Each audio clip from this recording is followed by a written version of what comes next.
มาแล้วทุกท่านวีโก้แซมสมาร์ทแคปตัวสูงปี 2013น้ำใส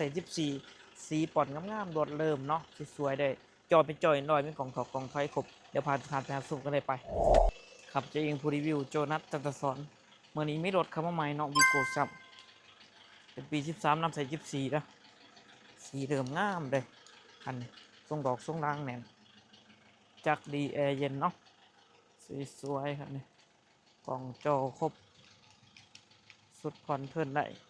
เป็นเดือนเป็นปีเลยสบายตรงนี้โปรโมชั่นพิเศษของแจกของแถมหลายอย่างแถมตู้เย็นประกันภัยค่าทางเทคนิคขึ้นไปโอนซื้อเนาะกระดิกกระแจครบสวยๆงามๆราคาขั้นนี้ถืออยู่660,000 บาทได้มาบุกรถตัวจริงสมัครร่วมกันได้ต่อรองกันได้ทุกวันทุกครั้ง733ตัว679เดี๋ยวพาทานไปบนรถข้างในกันได้เวิร์กข้างในเนาะข้างในงามๆเป็นเบาะหนังสีครีมตะบลอกบุโรงามมีกล่องนอกกล่องหน้ากล่องหน้ากล่องหลังให้พร้อมจอยแอนดรอยเนาะเกียร์กระปุกเนาะสวยๆพับแบนเลยทุกท่านเลยออปชั่นให้มาเต็มเลยเนาะข้างนอกข้างหลังก็กวางควงสมาร์ทแคปไคแคปไหลก็มิดอาร์คเดิมๆงามๆเป็นจอยแอนดรอยเนาะ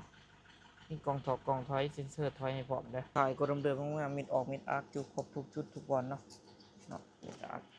เหมือนเดิมผมมีการตำถ่ายตำหนาตำคางให้นอนเวืองในแทงประตูในงามสะอาดสะอ้างเลยตาบุโรในงามจอยลอยเนาะเบาะหนังทั้งขอบทั้งขางในสะอาดสะอ้างโคน็อตในสภาพเริ่มประกอบโลโก้เนาะเริ่มจากโรงงาน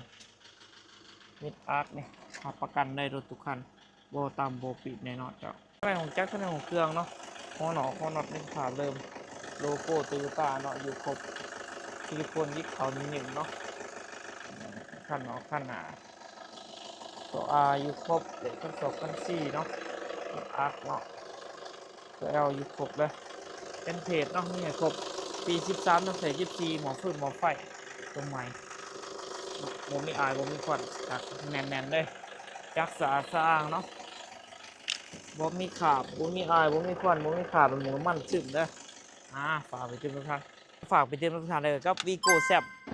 สมาร์ทแคปตัวสูง4ประตูปี13น้ำใส่14สีสวยงามๆคันนี้เนาะขี่มันม่วนเลยเนาะคันนี้ครับประกันให้เลย